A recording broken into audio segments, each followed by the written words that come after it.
Assalamualaikum warahmatullahi wabarakatuh. Hai semuanya, perkenalkan, nama saya Yusuf Adailami dari kelas 12 MIPA 2. Kali ini saya akan mengajak teman-teman untuk belajar mengenai peranan bangsa Indonesia dalam panggung dunia.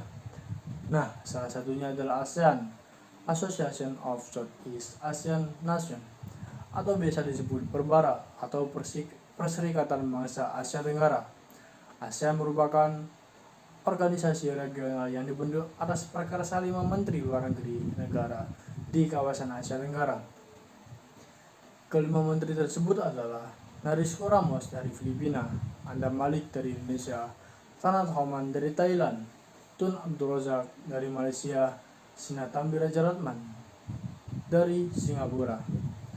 Penandatanganan naskah pembentukan ASEAN dilaksanakan pada tanggal 8 Agustus 1967 di Bangkok. Penandatanganan tersebut diberi nama Deklarasi Bangkok.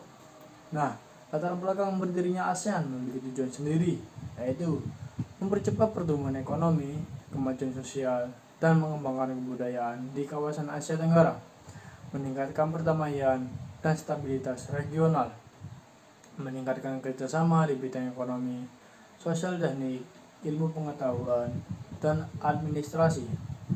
Setelah kita membahas latar belakang ASEAN, sekarang kita akan membahas mengenai perjalanan ASEAN. Perjalanan ASEAN berawal dari Perang Dingin kawasan Asia Tenggara yang menjadi ajang persaingan antara blok Barat dan blok Timur.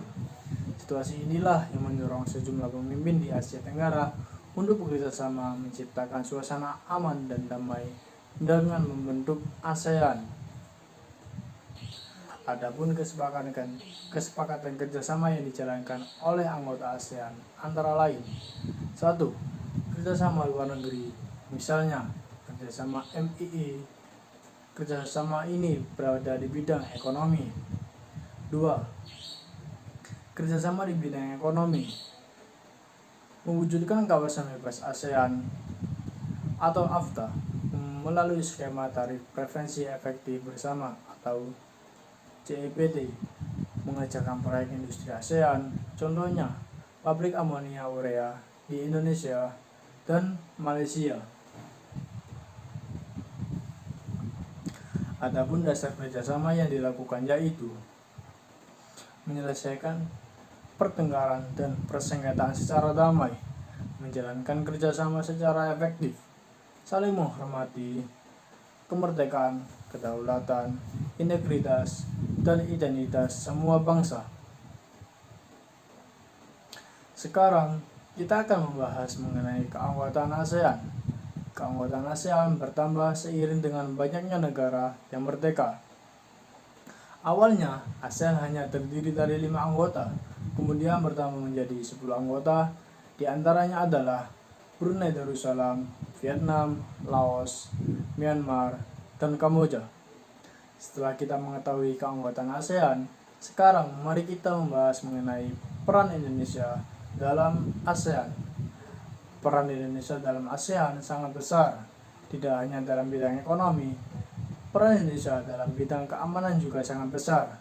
Sebagai salah satu pendiri ASEAN, Indonesia juga telah mendapat kepercayaan untuk mengadakan beberapa kali konferensi tingkat tinggi atau KTT ASEAN.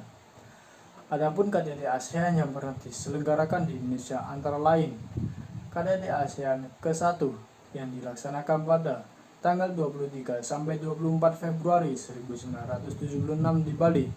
Dalam KTT tersebut terdapat kesepakatan tentang pembentukan sekretariat ASEAN yang berpusat di Jakarta dengan sekretaris jenderal atau sekjen pertamanya ialah putra Indonesia yang bernama HR Darsono. KTT ASEAN ke-9 yang dilaksanakan pada tanggal 7-8 Oktober 2003 di Bali. Dalam KTT tersebut, Indonesia mengusulkan pembentukan komunitas ASEAN atau ASEAN Community yang mencakup bidang ekonomi, sosial, budaya, serta keamanan.